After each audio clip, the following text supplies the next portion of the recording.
இங்கே ஒரு பொண்ணு இந்த ஏரியாலே ரொம்ப அழகா இருக்கா. அவ பின்னாடி எல்லா பசங்களும் சுத்துறாங்க. ஆனா, அவ யாரையுமே கண்டுக்க மாட்டேங்கிறா.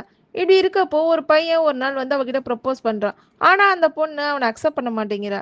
அந்த பொண்ணு அவன்கிட்ட சொல்றா, "என்ன பத்தி உண்மை தெரிஞ்சா நீ என்ன திரும்பி கூட பார்க்க மாட்டேன்னு" சொல்றான். ஆனா, அதுக்கு அவன் சொல்றான், "உன்ன பத்தி எனக்கு எல்லாமே தெரியும்னு" சிரிச்சுட்டு போறான். ஒரு நாள் அந்த ஊர்ல ஒரு ஃபங்ஷன் நடக்குது. அப்போ அங்க எல்லாரும் இருக்காங்க. அங்க அந்த பொண்ணும் பையனும் பேசுறத அவங்க அப்பா பார்த்துடுறாரு. உடனே பையனோட அப்பா போய் பொண்ணோட அப்பா கிட்ட, "என்னப்பா இது? என் சொத்துக்காக தானே உன் பொண்ணை என் பையன்கிட்ட பேச விடுற? இதெல்லாம் நல்லா இருக்கா?" அப்படின்னு கேட்குறாங்க. அந்த பையனோட அப்பா கூட சேர்ந்து அந்த ஊருக்காரங்களும், "இது ஒரு பொண்ணே கிடையாது. நீ ஏமாத்த பார்க்குறியா?" அப்படின்னு சொல்லி பொண்ணோட அப்பா கிட்ட சண்டை போடுறாங்க. இதை பார்த்து பொண்ணு ரொம்ப கஷ்டப்படுறா. உடனே நம்ம இதுக்கு மேலே உயிரோட இருக்கக்கூடாதுன்னு சொல்லி சூசைட் பண்ணிக்க போறா. இதை பார்த்து அவங்க அண்ணன் வந்து காப்பாத்திடுறாரு. ஆக்சுவலாக என்ன நடந்திருக்குன்னா, அந்த அப்பாவுக்கு மொத்தம் 3 பசங்க. இந்த 3வது பையன் பொண்ணு மாரியே எல்லா ட்ரெஸ்ஸும் போட்டுவிட்டு அவங்க அம்மா அழகு பார்க்குறாங்க. நாள் ஆக ஆக அவனோட பிஹேவியர் எல்லாமே பொண்ணு மாரி மாறிடுது. இதை பார்த்து அவங்க அம்மாவும் அப்பாவும் டாக்டர் கிட்ட கூட்டு போய் செக் பண்ணுறாங்க. அவனை செக் பண்ண டாக்டர், "இவனுக்கு ஹார்மோன்ஸ்லாம் சேஞ்ச் ஆயிருக்கு.